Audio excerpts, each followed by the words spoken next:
Great. Well, thank you so much to Amplify Music for having us, and for Storm and Gigi and Cassie and crew for putting this together.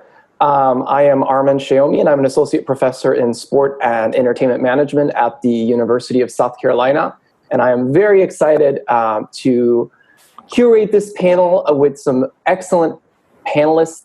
I'm going to just kind of go around and have you guys introduce yourselves and a little bit about what you do, and then we'll kind of start from there. So I see Nancy closest to me, and then Kim, and then Emily. That's just how the screen is on my end. So Nancy, go ahead. Hi, I'm Nancy Tarr. I am the executive director of Dunn, which is a nonprofit in the music industry internship program where we place college students in paid internships all over the country. And I'm also an adjunct lecturer at SUNY Oneonta teaching music industry classes. Great. I'm Kim Wangler. I'm the director of music industry studies at Appalachian State University. I teach entrepreneurship and marketing and management classes, and I'm also on the board of directors for the College Music Society, representing the music industry field. Awesome. I'm Emily White. I'm a founding partner at Collective Entertainment here in New York. We work in music and sports. I'm also the founder of #IVoted, where under normal times we activate venues to let fans in on election night who show a selfie from outside their polling place. We're now offering artists the option of webcasts where fans can RSVP to get access to the exclusive stream on election night with a selfie and their mail-in ballot at home, or if in-person voting happens. And I'm also the author of a new book called How to Build a Sustainable Music Career and Collect All Revenue Streams. It's an Amazon #1 bestseller. I'm pumped about that. And also, probably much more relevant to this topic, the author of Interning 101. So just so you guys know, there is a chat, so feel free to put any links there, and then we'll transfer over to the Slack channel as well. So about the books and Well Done and all that good stuff. So let's start with the issue at hand. You know, this COVID-19 hit at such a crazy time in the semester. For me personally, I had students that were excited that were getting their notifications about, yay, my internship, I got accepted, I'm going to go to New York, I'm going to go to LA. And then all of a sudden, obviously, pretty much everything is canceled. So I'm going to start off by asking, $1 million question, because I'm still getting these emails. I got one yesterday. How do I get an internship at this time? Because there seems to be quite an anxiety among students to, they're worried to reach out to organizations because they know the organizations are busy, even though they think they're shut down. And I'm like, nobody's shut down. Everybody is completely working overtime. So what are some ideas or suggestions you would have for students that are just about to start their career through that key internship? I'll go if that's okay. Start reaching out. It's interesting. I mean, you asked the question correctly. How do I get an internship during this time? But even before this time, I would hear from students, how do I get an internship? And you just said, companies are so busy. I am so busy. We're all so busy. We were just talking about that right before the panel. We've been evolving our clients online and, iterating, pivoting, evolving, not just buzzwords, actually doing those things. That is a ton of human power behind that. So yeah, just like before this, just put the fear out the door and start reaching out, because we do need help, and there's a lot that can be, a lot of knowledge and experience that actually can still be gained from remote internships. Yeah, and I agree, Emily. There are a lot of internships out there. I think that this time period reminds me a lot of when the MP3s hit the marketplace, and it was an entirely new paradigm shift. And then all these companies popped up. So you have to go where the fans are moving and where the artists are moving. Live streaming is becoming very popular. It still takes a lot of technology to produce a live streaming show. There's a woman named Karen Allen who's written a book called Twitch for Musicians. She's now busier than ever. There is Sherry Hugh listed this virtual events directory that lists all these different companies that are connecting and live streaming. Those would be great places to apply as well. I would read any articles about how the music industry is pivoting in COVID-19, and reach out to some of the companies there. And also artists. Artists are, again, in this new paradigm shift where they have to handle a whole new level of engagement, and they need help. Write to your favorite artist. Write to managers like Emily. People need help, and don't shy away from reaching out on LinkedIn, because everyone's sitting in front of their computer now, and we are engagement starved. We want to connect. We want to collaborate. That's our nature as musicians and as human beings. And as I said, I run the Well Done internship program. We have students who are starting their internships in May in different music festivals that were supposed to be live events, and they're pivoting to figure out how to create their festival online, which is a whole new learning curve, not only for the company, but it's a great opportunity for students to be learning this new technology. And I'll just reiterate what my colleagues here have said. That's the problem with going last on something like this. But definitely reaching out to companies, not assume that there are no virtual opportunities. Obviously, not many people are going to be traveling this summer, and our school has eliminated all in-person internship opportunities.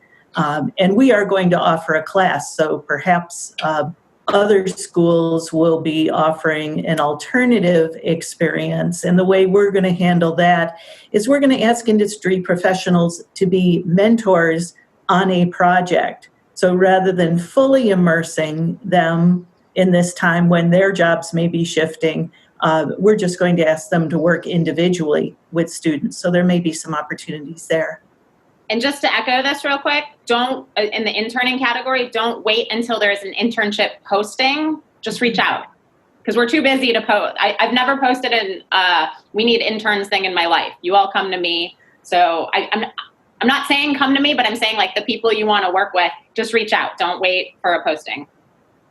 So I've had students who have reached out to me excited, saying that their internship has been converted to an online internship, which some companies are a little bit ahead of this because they have the resources, they have just the computing skills and all that stuff. So some of those internships have gone online. How can some of these students maximize an online experience as an intern? Because a lot of them were so looking forward to, the 9 to 5 kind of get their feet wet in this, career. And now it's like you're still stuck in your door all summer and you're just going to log on every day. So what are some tips or ideas you have as far as for how they can try to maximize this online experience? Kim should go first. She was last time. Yeah. The first thing that comes to my mind is that a lot of the internship experience is learning a specific skill, but it's making contacts in the industry. Mm-hmm. So I would suggest to people that they work with their host to help them make contacts and set up as many what used to be coffee dates. I guess everybody can drink their own coffee, but get your host to help you connect with other people and get Skype meetings with different people that they're connected to. Yeah, and Kim, going off of that, every company has multiple employees. So get an org chart. Try to figure out how the departments are broken down, what other interns also might be working at that company, who are the clients of the company.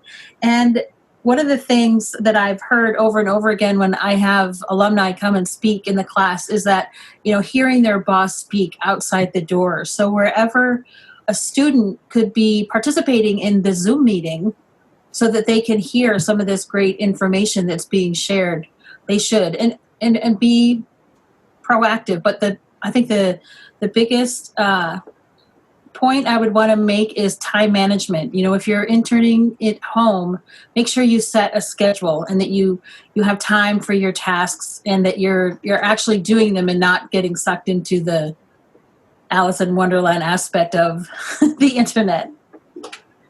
There's actually so much you can do at remote internships. The world worked very remotely even before this. I mean, for example, if I'm in Japan with a client and I send an intern a task, you're actually not physically around me. Even when I was interning 1 million years ago, I always loved reading every email from the bottom up. and figuring out industry terms and different names and how people communicated and different nuances. That's actually a large majority of what we do. And back then, we didn't necessarily have LinkedIn and social media and all that. So then you can actually look at, the people the company is communicating with and follow them on Twitter or check out articles they've written and things like that. So yeah, there's this whole digital universe. And then I'm already so impressed with students that what I'm trying to say is I spoke at a Hofstra student-run conference, and they did one-on-one mentoring sessions. And I spoke to students from, I believe, the University of New Haven, University of Southern California. And I was like, how did you find this conference? And they're like, oh, we saw it on a forum, or we saw it on, I said, good on you, and they're connecting with the different panelists and getting, and this too, you know what I mean? So there's actually a ton that students can be doing. So what opportunities exist to create internships? Because right now, my program specifically concentrates on the live entertainment industry. And of course, so we work a lot with venues, and obviously all of that is closed right now. So do you have some ideas? I have some, but I wanted to start with the panel as far as for how students can work in the live industry now that venues are closed. I think the venues thing is extremely serious. And I don't think that, at least what I'm not seeing in the music industry press or music industry social media, that they're taking it seriously enough publicly. I mean, public health experts are saying that, venues will not be open until the end of 2021. That's how we're operating our company. I don't expect shows to happen until there's a vaccine. I mean, concerts are shut down in LA for the rest of the year. So once you get over the heartbreak of that was like very in my body for a week. You have to evolve from there. So we manage an artist named Julia Nunes. She's been releasing a song on the first of every month this year anyway. She had a canceled May tour, and she wants to do, if there's any Julia fans, don't leak this because we haven't announced it yet, but a big blowout webcast in June when the fans know the songs better. She's going to have an exclusive piece of merch at that show that you can only get at the webcast, and knowing her, it'll be some sort of inside joke at that webcast. We want to do VIP offerings. You actually can still do that virtually because she'll have her normal webcast. But then if people want to do a higher price point, it could be 5 fans or 10 or 20, and she takes requests and answers questions and things like that. And also she's going to announce her new Kickstarter at that show. She's also a 6-figure Kickstarter artist. So it's like her year is actually totally planned out online. So there's so much you can do in the live space, and also definitely pay attention. I don't want to botch the name, but the independent venue organization that's just come together, I'm sure they need a lot of help.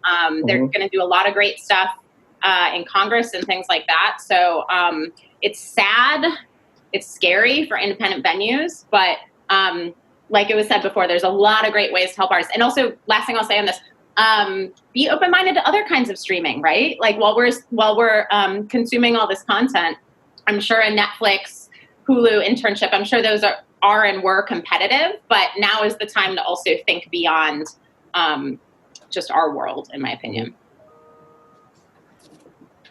Anyone else want to add? Yeah, I think Emily's right. You have to look outside the music industry right now for parallel industries so that you're working and gaining the new skills.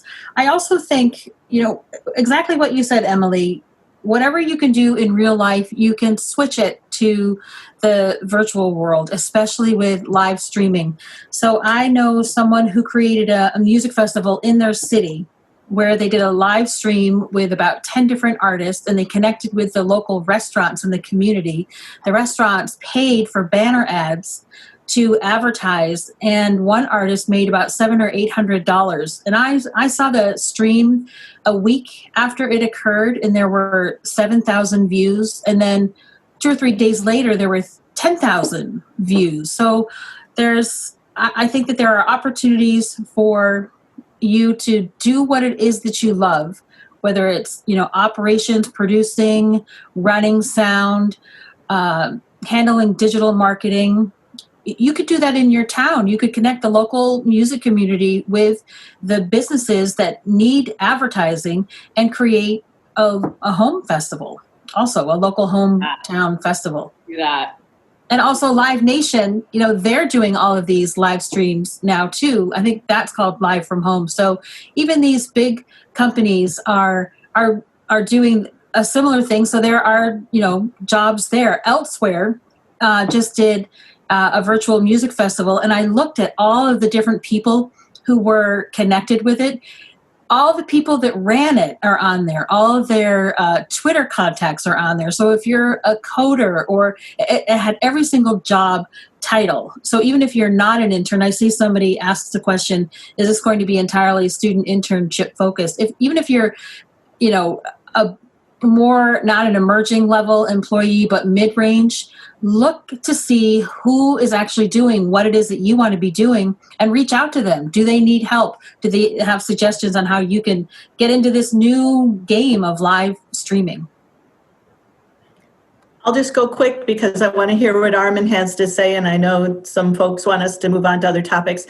I would just say look at it like a whack-a-mole thing.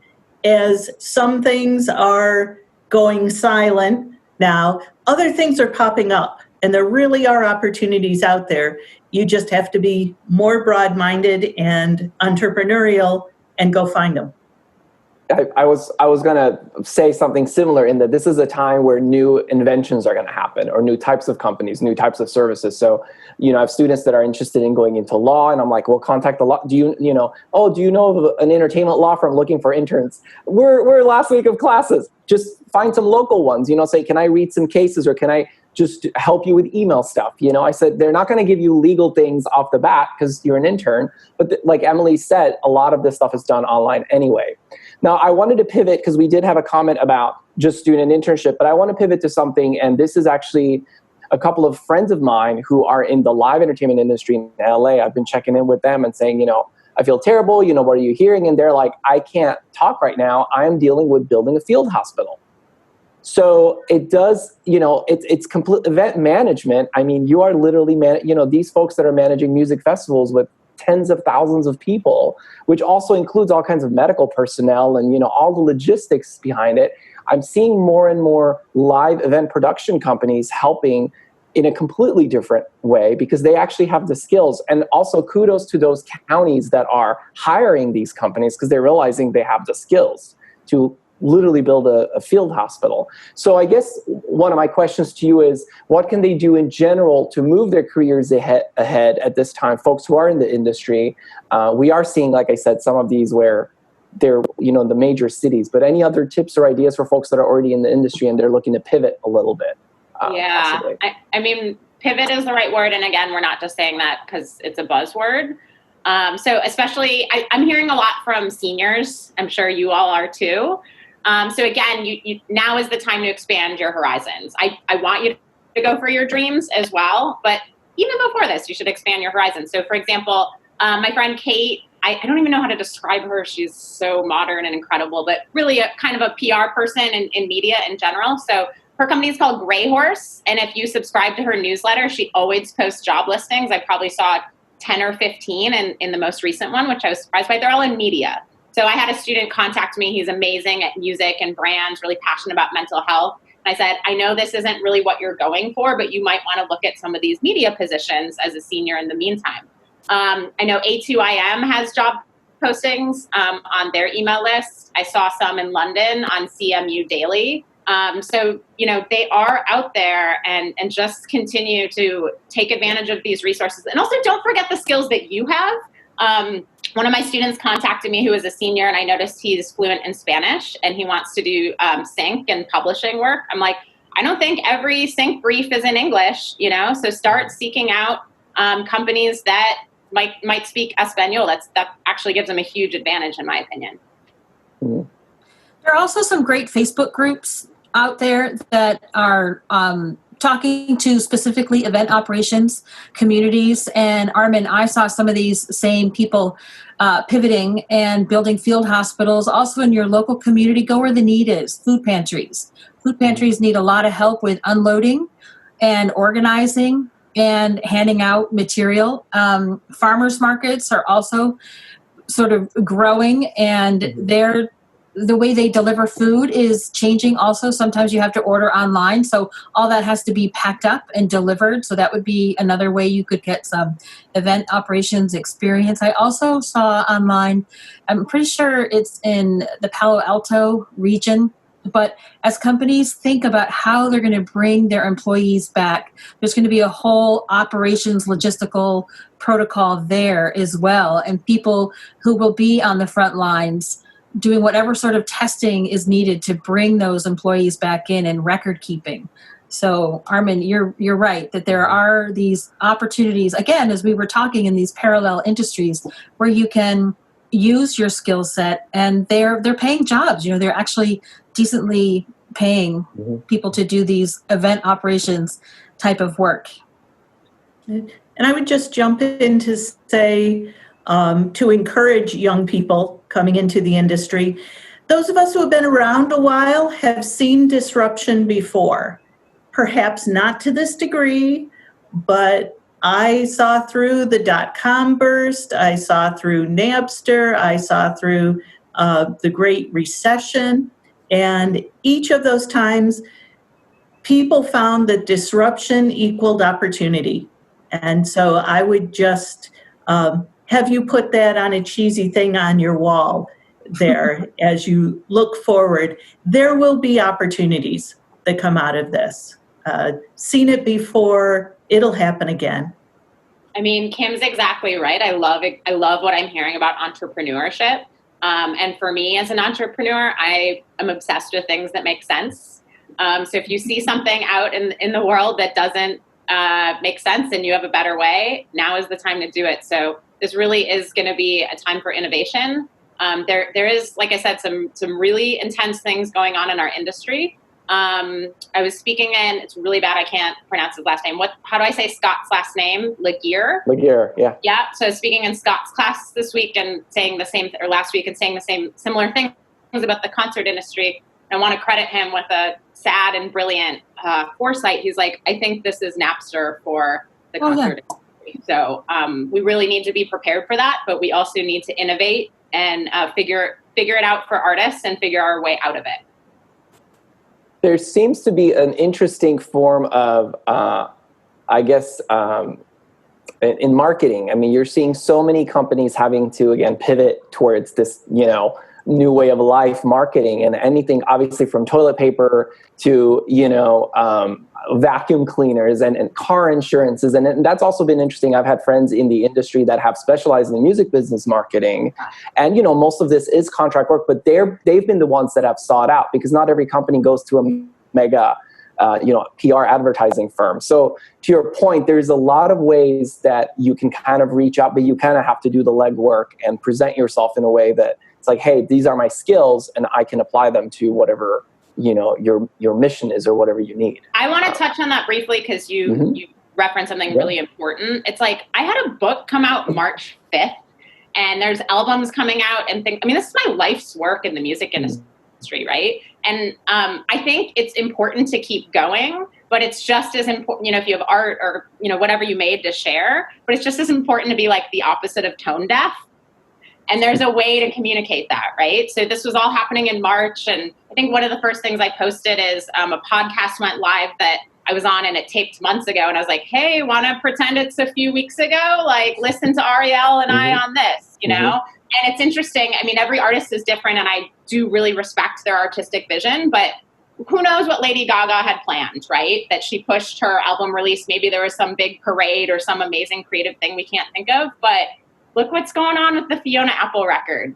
She demanded that it be released now and not in the fall. It's the first Perfect 10 on Pitchfork for a long time. Not that I really care about such a thing, but it is an amazing record. Everybody's talking about it and loving it. So there's ways I think the best marketing is being yourself and authenticity and being genuine. So there's ways to do that and keep moving forward. I echo that. Yes, go ahead. Authenticity is the key in today's world, definitely. Yeah. Sorry, Armen. No, you're good. I was just going to say we have only a couple of minutes, so if there are any questions at all, just we have extra time if you want to go past. Awesome, because I was hoping there might be a question or two. I know we have quite a few people on, so if you have any questions at all, Let's see here. And also there's the Slack. I was going to ask you guys as well, and you can do that in the Slack possibly, but please feel free to share the websites of what everything you're discussing so that our audience has links to visit the organizations and Emily, your book, and some of that stuff as well. So here's, I guess, another $1 million question is, where do you guys see this a year from now? I can tell you from an academic standpoint, I have absolutely no idea, right? Students wondering if we're coming back next year, just like everybody in the industry. But at least it looks like the larger cities have already said no mega events through 2020 by any means. So where do you think the industry might look to get some, I guess, ideas or to get some hope up? Because it sounds to me like Asia and Europe is a little bit ahead of the curve just because of naturally how things have been going on. So I'll just jump in. Yeah, go ahead, Kim.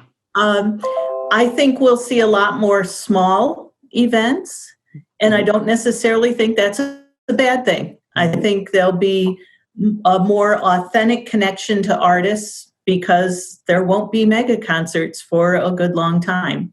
And so that's one possible prediction. That's a great prediction. I was going to say I again, kind of similar. I think a little more micro as opposed to looking at other countries and continents. And I mean, our government should be doing that, no doubt. But I think it goes back, who should we be looking to? It should go back to artists. And all of us here, if we're not artists, we deeply, deeply support artists. So, we need to focus on that genuine creative spirit. Like, we manage an artist named Taurus, and her real name is Mackenzie. Before she worked with us, Mackenzie was a waitress up in Greenpoint. And if she was Mackenzie, the waitress, she would not have a job right now. But she is Taurus, the artist. And, I said, put out a cover. I mean, she was in Europe when the travel ban happened. She was on tour. So my business partner was up all night, trying to get her routed through. I mean, Armen knows all about that. So, but artists can create. Now we have all this time, supposedly. I feel very busy. But anyway, Taurus put out a Portishead cover. I saw a fan give $100. Fans, I don't know the numbers and I wouldn't share them anyway, but fans gave her thousands of dollars when her European tour was canceled. So my point is, artists can create. I'm not saying that isn't hard, but again, if you're a waitress at Lobster Joint, you don't have a job right now. So I'm looking to support artists to create and innovate to help us keep going.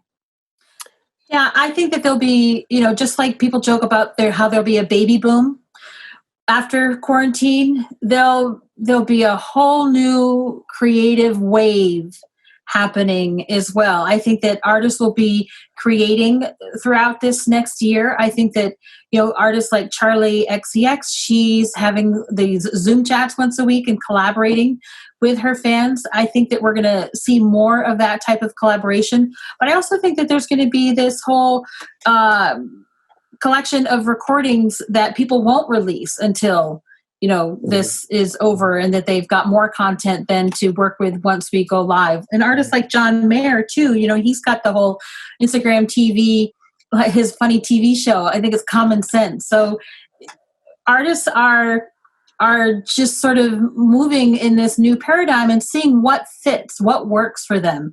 And so I think that we'll see new businesses also. Mm-hmm. So I have a question. With the live side of things going down, how do you see folks transitioning to other areas of the industry? And this is from a venue marketing manager looking to make the jump elsewhere in music. I think it's really hard. I mean, I'd love to know what your venue is. I mean, I heard that St. Vitus here in Brooklyn, as soon as there can be social distancing in a club like that, they want to do shows that way. They're also branded pretty well. So they're doing live streaming and panel talks and things like that. I'm not saying that's the solution. I mean, like I said before, I can feel in my body how devastating this is. I'll credit Kevin Lyman with this idea in his class yesterday. He's like, what if the independent venues band together and become a challenger to AEG and Live Nation? So there's something to work on in the meantime. Like some sort of partnership among venues. Yeah, because there's two major, there's Live Nation, there's AEG, and now there's 500 venues that have started an organization. So if you want to route a tour with the independent venue association. I spoke in Kevin's class yesterday. All credit to Kevin Lyman for that idea. I'm like, Kevin, lead it, do it. So we've also seen this with tech crew in the live theater industry, in that, you know, you have all these unions, but there are certain jobs that are just kind of fall through the cracks as far as for having any sort of representation. So they're trying to band together in order, especially with all the SBA and some of the help that the government is supposedly, you know, giving out. And I can see for small venues, that's very hard to get by versus when you are in a Live Nation or an AEG. I will say, because we applied for PPP at my company and I heard on PBS NewsHour, if you are female owned, that can bump you up in the line. I mentioned that to our bank and supposedly it did. So if you do have a female partner in any of your venues or any of your arts businesses, please make sure the government knows that. Great. I would also connect with drive-in movie theaters. I think that drive-in movie theaters are really going to gain in popularity. We have an opera company here in my town, and I've been thinking, you know, we don't have a drive-in movie theater here, but there is one 30 miles away. They could stage an opera through social distancing and broadcast it right to that drive-in movie theater. So I think that if I were closer to some drive-in movie theaters, that would definitely be my platform. So what about a drive-in concert? Right, that's what I'm saying. You could do a drive-in. A live concert. Mm-hmm. You build a stage and everybody drives and sits in their car. As long as they can sit in the car. Can I bike there? We don't have cars in New York. So what are have your social distancing lanes? Yes. I have one more question here. What are some things you wish you knew before being in the music and entertainment business? Balance. Prioritizing my non-work friends, which is hard because this stuff is so fun and so addicting.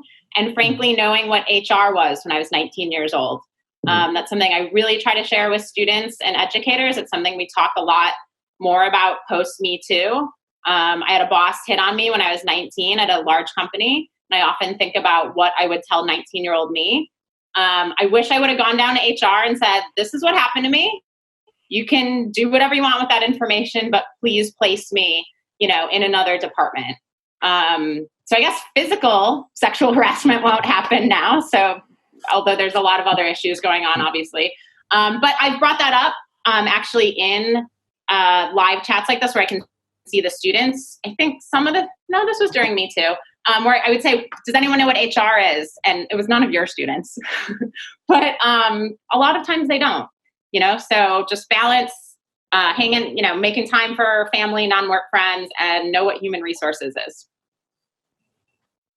Go ahead, Nancy. I'm still thinking. Yeah, you know, it's a hard one to ask. I'd say, you know, find out who the decision maker is in your company, and if you have a good idea, go ahead and pitch them. Don't be afraid to have ideas, and if your company isn't receptive to some of the ideas that you have, go ahead and pursue them. We are in an era of disruption once again. And a lot of ideas get left on the table because of fear and insecurity and people not agreeing with you. But don't be afraid. Just pursue that idea. As Emily said, you know, if something doesn't make sense, do the opposite. Find that thing that makes sense. If there's something that you see that might be a way through for you, pursue it. Don't be afraid.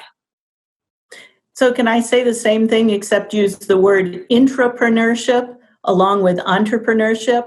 So just finding those problems, and you young folks are really good at calling a spade and saying, this is stupid. Why are you doing this way? So use that. Put it in nice language, but use that clarity that you seem to have. And take it up the chain and don't be afraid to share it.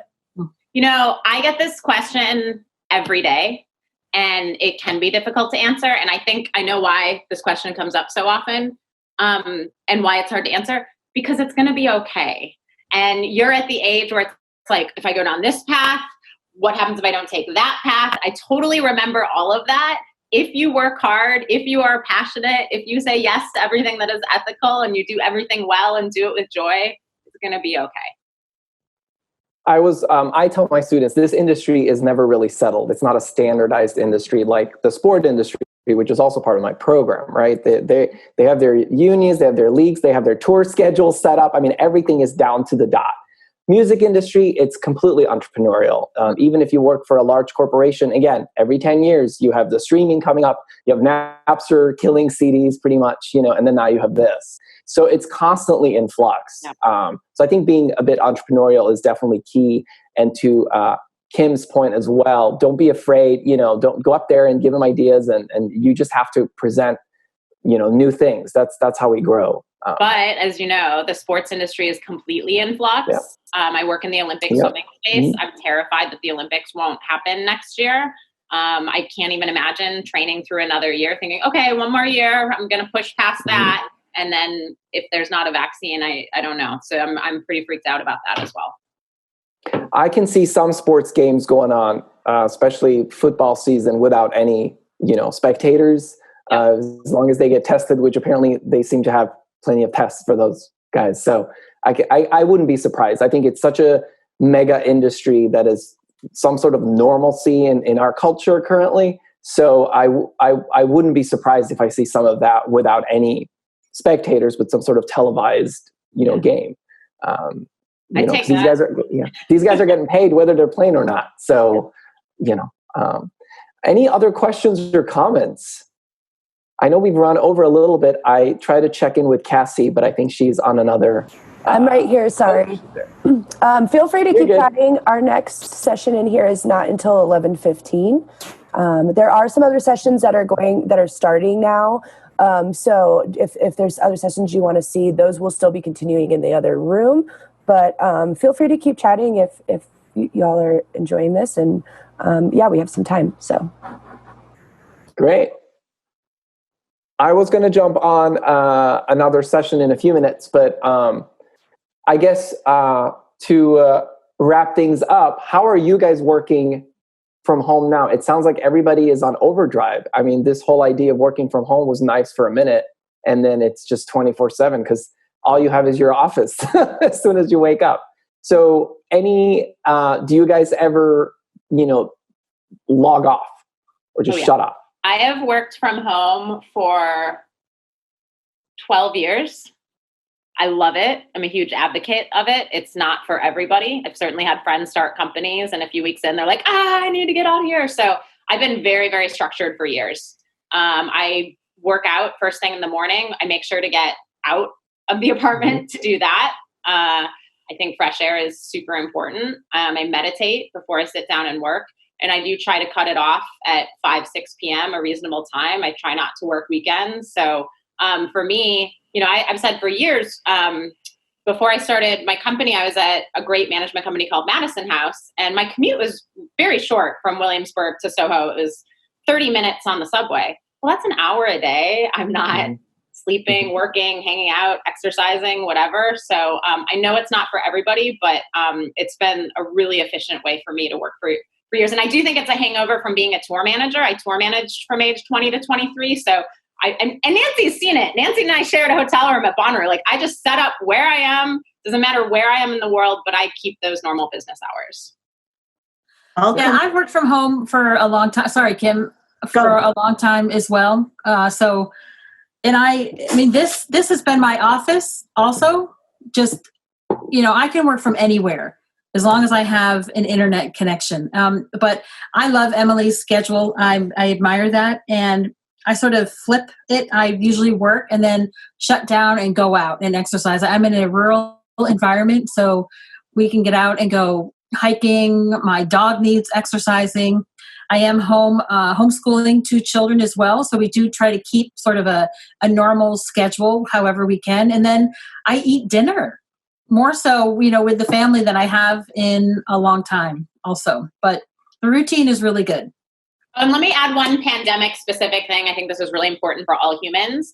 I'm not perfect at this, but I have tried to commit to doing one thing for my physical health a day and one thing for my mental health a day. I'm trying to get my parents to do this, students, all ages. I just think it's really, and the mental health thing could be like calling my parents or something. It doesn't have to be like an hour meditation or something.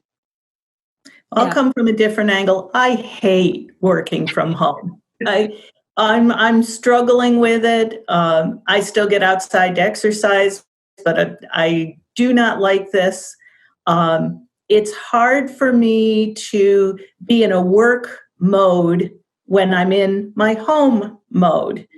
And so my suggestion for young people who may find this more of a reality, COVID-19 or not, is to get a schedule. If you're going to work from home, I think the successful people who do that, as you ladies were saying, is to have a schedule and to have on times and off times.